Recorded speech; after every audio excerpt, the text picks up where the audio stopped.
And we're live! Hello, and welcome to Debut Spotlight. I'm Rachel Barenbaum, author of the new novel, Atomic Anna, and I'm very, very excited today to introduce you to Karen Winn. Her brand new debut novel, Our Little World, just dropped. It was super. It was so good. And I got to meet Karen sort of along the way back when she was doing edits. So I'm super excited to have her here to talk about the final product. There we go. Our Little World. It's just gorgeous. So welcome, Karen. Thank you for joining me. Oh, thank you so much for having me, Rachel. Awesome. So for those of you who are listening who don't know Karen, I'm just going to tell you a little bit about her.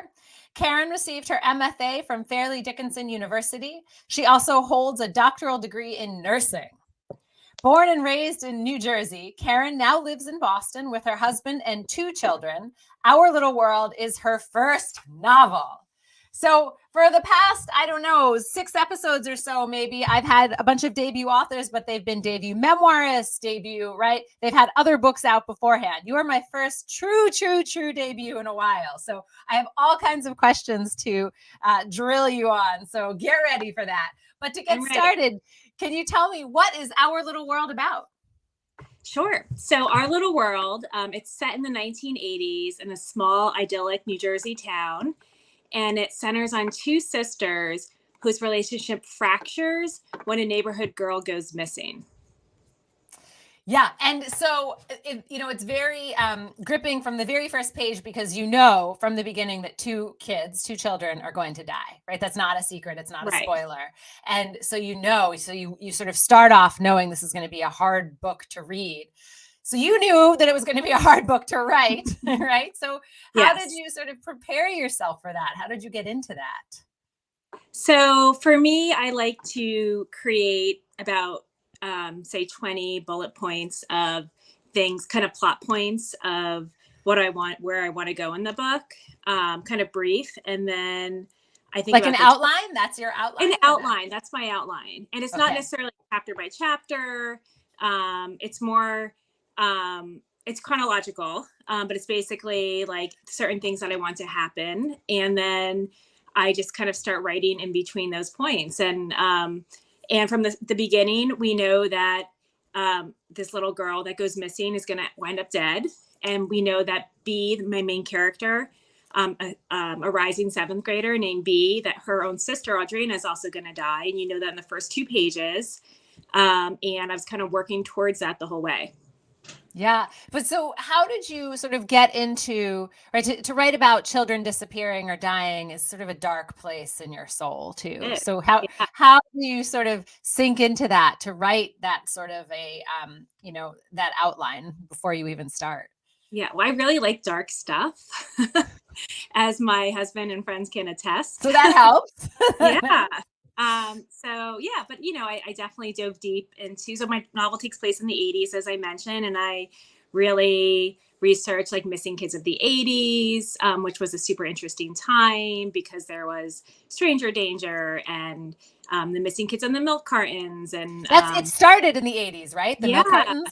Yes. About 6 months before my novel comes out was when that, people were starting to see the missing kids when you were having your breakfast cereal. So there was that kind of darkness that was pervading on the periphery. So I just did a lot of research. It was definitely dark, but I kind of embraced the darkness. Okay. Yeah, you did. And you did it so well. So, okay, I'm going to spring this on you. So I had a guest, Boris Dreluk was here 2 weeks ago, I guess. And he's read some of his poetry to me. And it was so strong, so amazing. I was wondering if you could read the prologue. Would you mind reading? Absolutely. Because it is so strong. And I think that, yes, we'll definitely give all of our listeners a true sense of, sort of how you're just thrown into this novel and these girls' lives. So, okay. So this is the prologue. It's super short, so don't worry. Okay. I see whispers of my dead sister. I see her when I'm driving through the fogged up window, her brown hair entangled in my windshield wipers. I am tempted to pull over and carefully remove each hair strand, as if untangling a knotted necklace. One, I suppose, that knotted due to my carelessness. I see my sister's small hands clasped around the same passenger pole I am clinging to in the crowded subway. We are all packed in, our fingers curling around the pole, one on top of another in a tree ring formation. But I instantly recognize the creases in her knuckles and the way her right pinky sits at an odd crooked angle, the result of a bike accident when we were young. I see my sister in the pile of still dead leaves from the red oak tree in our parents' backyard. Audrina is a lurker, which surprises me. She was always there on the periphery, sitting, thin ankles crossed, in the waiting room of my being. When she was alive in her short life, she was vibrant. I can't figure out if death has subdued her, or if it has given her some sort of calming New Age wisdom. There's also the very real possibility that she is just confused, trying to figure out what happened to her, what happened to us. Yeah. So I just thought that set the stage so beautifully, because we're trying to untangle, right, and figure out what's going to happen. And then you jump into a scene where a couple of little kids go to the beach, right, or a lake, a beach on the lake, right, and Sally goes missing. So we're right there. We're right in the action. And I want to ask you a little bit of a craft question, because sometimes people will say you have to love the characters before you can kill them, right? And yet here we are and Sally's dead or missing, right, on page, I don't know what it was, 3 or something, right? Yeah. So how did you do that? Yeah, I mean, I still love the characters, even though Sally makes a brief appearance.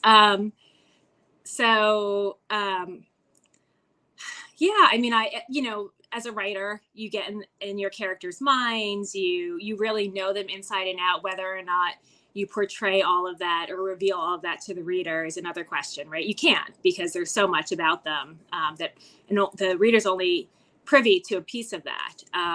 But yeah, I had to know who she was. I had to know who Audrina was, and I had to really. Obviously, Audrina, you get a better sense of because she's in the novel a lot longer. But yeah, I had to know them, and I had to care for them before I off them. Yeah, but did your editor or any early readers ever say we need to see her more before you kill her? Was that ever a conversation? Interestingly enough, not for Sally. I think that they kind of took her at face value, and maybe because in the book. The Baker family, Sally Baker, they've just moved in across the street from Bea and her sister Audrina from Boston to this small 5,000 person town in New Jersey. So maybe because they are new neighbors, my readers were forgiving in that aspect, right? Like you know that they're new to you as the reader, but they're also new in the novel, new neighbors. New to the town, and Sally is only there for a couple of months, if even, by the time Sally goes missing. So no, actually, people sort of accepted who she was. I would say, interestingly, Audrina, though, even though I had to dig deeper into who she was and their relationship, Bea and Audrina's relationship, on subsequent revisions, for sure. Okay, right. So that relationship is sisters, and they love each other and they hate each other, and they're rivals, right? And they support each other, right? So how did you dig into that relationship, and how did you think about it as you were writing? Yeah, so I'm very interested in, complex relationships and those cracks, and exploring and getting kind of like in the nitty gritty of relationships. I drew on the idea of those close family relationships that you have, where you, like you said, you love, you hate, whether it's a sibling or a boyfriend or a husband or partner or whatever, like that, like kind of push pull. So I leaned into that. And then I just kind of, dramatized it even more and took it a few steps further. Yeah, you did it really well. I think sisters, right? It's hard to capture that I love you, I hate you, right? Which I think does exist in families and friendships, wherever, right? You see that, and it can still be devastating, even though you're angry if somebody dies. Yeah, I also think there is an underlying love, for sure, between Bea and Audrina, that continues throughout the novel, and that's really like the basis from which everything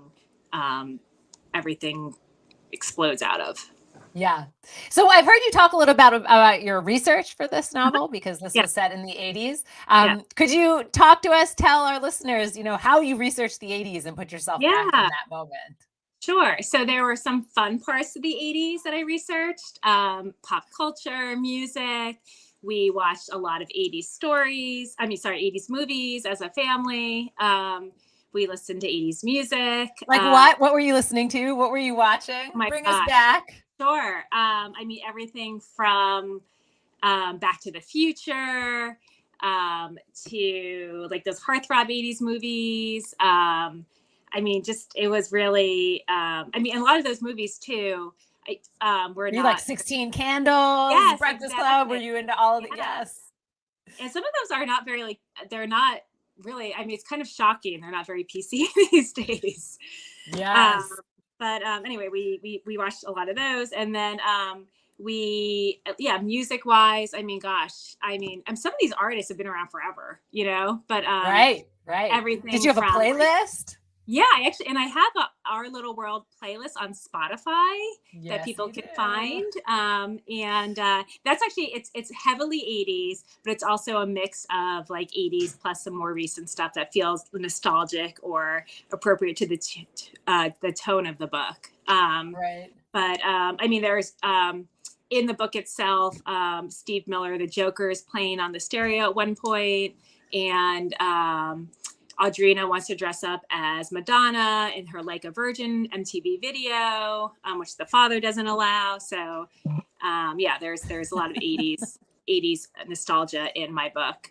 And then other research I did was, so there's a couple of medical conditions that come up in the book, and I had to research those. And this is all like 80s was pre-internet. So I'm going to primary source. I'm relying on my nursing background. I'm going to medical journals, making sure I'm depicting these in a historically accurate and medically accurate manner. And then missing kids that, we already talked about a little bit, but I researched heavily the missing kids piece, and found some really interesting stuff. I think that before, 1982 was when they finally came out with the registry, the National Missing Kids Registry. But prior to then, there was no tracking of missing kids. Like, you had no idea how many kids went missing a year. And in 85, 3 years later, when Sally Baker goes missing, it's all still very nascent. The local police are not really sure how to respond. They're slow to respond. The FBI rarely get involved. So it was a really interesting time to base a novel with a missing kid. Yeah. That's one of the things that I found most fascinating. First, I just want to give a shout out to Margaret. Thank you. Yes, Steve Miller Band, Madonna. I love that she is calling that out. But, now I think we think about Amber Alerts. If a child goes missing, right, there is a system. It is like big news, big response, right? It is all over the news everywhere. But back in the 80s, when Our Little World is taking place, right, when this is breaking out, none of this exists. And that's just so crazy to me, right? That this is what happens. It's not like kids, hadn't been disappearing before that. Right. How did you really, were you shocked when you were digging into that? I was really shocked. And and now everything just, it feels like so natural and normal, right? With the protocols and again, also like we receive information so quickly these days, right? So again, this is like pre-internet. So how did you receive information, right? It was like through the like daily news show, daily TV show. And it wasn't even necessarily, at least not in in the household of my main character, they didn't have like the 24-hour TV yet. So 24-hour news yet. So it was very much like the daily news and newspapers and phone gossip and communication and things were, information was kind of slowed down in terms of how people received stuff, which helped create suspense in my novel. But yeah, I think that it was so interesting. I came across this quote in my research where in the early 80s, like prior to this registry that I mentioned, that they said that the FBI, it was easier for the FBI to track or to know about like a stolen car than a stolen kid. And it's just kind of fascinating. So it was such an interesting time. And then, I even watched like an old documentary, and it was just so interesting. And very much the search for missing kids was directed by the parents. And it had to be their effort. They were the ones even like getting flyers out there and involving the police. And it was just driven very much by the family of the missing kid. Yeah, but so crazy. Easier to find a car than it was a kid. Right. Wow. Yeah. Wow. So Or crazy. to have information on that. Yeah. Yeah. It is just heartbreaking. So, the town that Our Little World is set in is based on your own childhood hometown. So can you talk about how you dug into that and sort of what parts, you exposed or brought to the book? Yeah. So Hammond, the town of my novel, it's a 5,000 person town, and in New Jersey, and it is a fictionalized version and anagram of my hometown. I love that. And so essentially, so B's a couple years older than I am, but essentially I put a fictional story in my childhood setting. So I really like drew on the idea of like a small town in the 80s, very similar to mine. I really just those details that I remembered growing up in terms of setting. The lake where Sally Baker goes missing was based on a real lake in my hometown where I used to go swimming. And there was an incident actually where I was swimming at the lake, and I know, Rachel, you heard this at my launch event, but where I was swimming at the local lake, my mom couldn't find me because I love to swim underwater for long periods of time. So they emptied the lake, and I didn't even hear the whistle blowing because I was underneath the water because I was this little fish. And I come out, and there's like chaos, and then I find the lifeguard and my mom, who's just like distraught. And then I realized that people had emptied. I hadn't realized it, but they literally emptied the lake looking for me.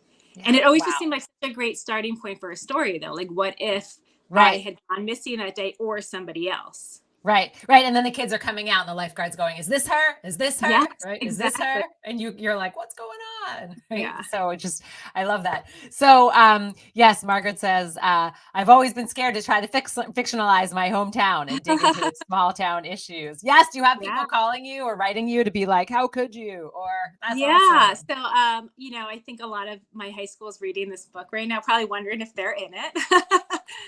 But it really is a fictional story. And I love that people are interested in it and intrigued by the setting and finding, and a lot of people, whether they grew up in my hometown or not, are finding they find like comfort in like that nostalgia of the 80s, that small town atmosphere. They're identifying with that, which is nice to hear.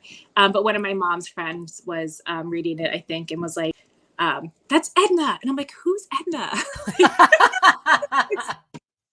So I think people will want to see things that they want to see in it. Yeah, I love that. So it looks like Liz is already going to buy a copy. All right. Thank you, Liz. Yeah, that's very exciting. And I will say that once you're done reading my book, on my website, there's a book club kit that the publisher and I put together. Don't look at it before because there's spoilers there, but you will see I actually have photos of my hometown and show how I base some of this thing, the lake and other places, on specific things in my hometown. That's awesome. So, and also it seems like you have fans saying they love the 80s. They're in, right? Stop there. Yes. And you probably think this song is about you. I'm going to start singing. Exactly. Yeah. Okay. So I just want to also ask you, like, what was the hardest part about writing this book and this story, right? It's your hometown in a sense. It's very emotional. It's children going missing. Like, there's a lot of hard stuff. Like, what tripped you up?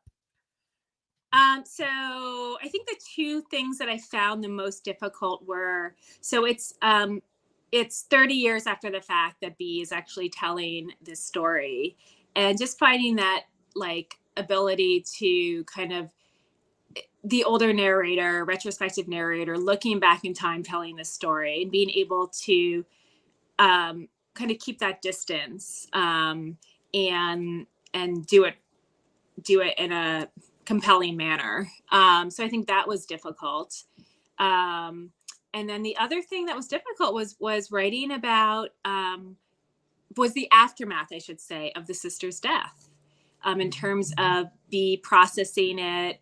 And then also like the pace in which at that point, like I moved through that grief and then onward, and, you know, cause it's obviously a huge thing, and dealing with it. And then even like in terms of the spaces, the pages, number of pages, and like paying it enough importance. And then also like, moving forward, and then emotionally too, as a writer, dealing with that. Cause, you know, Yeah. I was invested in these characters. For sure. I mean, that is clear, right? They are real Yeah. people to you, and right, these are real things that are happening. Yeah. So I also wanted to ask you, when I met you, you were going through, I guess, one of the final editing processes, and Yeah. I was so impressed because you were like, well, I have this, very clear plan where I'm doing so many pages a day, right? And I'm reading them very carefully. And like this plan was just so well thought out. And I was like in my own head, like, oh my God, I'm never that well planned. So I want to know, how did you come up with your plan, and did you stick to it for that final editing? I actually don't even remember saying that. That's so funny. But thank you. So yeah, I mean, with the revision process, yes. I mean, I would say with the writing process, it was much more, I wasn't as disciplined because it also wasn't the only thing I was doing, right? Like I've had this whole entire other career as a nurse and a nurse practitioner. And I'm a mom to 2 kids. So, you know, it's always a balancing act, but yes, always a balancing act. Always. But in the revision process, and I love revising, by the way. Like I love revising. It's like fun for me. Because I just love like the craft of writing, and I love like making things better. So I did take a chunk of pages a day to really like be thorough, and because I also like, as the clock is ticking and I know there's only so many more times I can touch this manuscript, I was like a little anxious. Okay. Oh my goodness. So Anna says she loves that you wrote about your town. That's awesome. Thank you. A lot of people saying things like that. Hopefully so that's amazing. People in my hometown agree.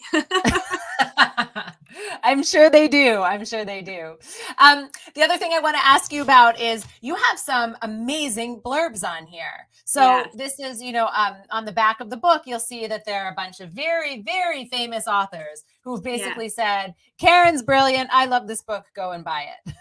So I wanted to ask you to please tell us, and a lot of aspiring writers listen to this podcast or are watching now, like, how did you get people like this, to blurb for you? How'd you do that? It's incredible. Like it still blows my mind. I mean, I applied to one back in, mid, 2006. So you're like writing to the authors yourself? No. I only applied to a one low residency MFA program because they didn't ask for personal recommendations. Because I've come a long way. I guess is my point. So it was very, So when I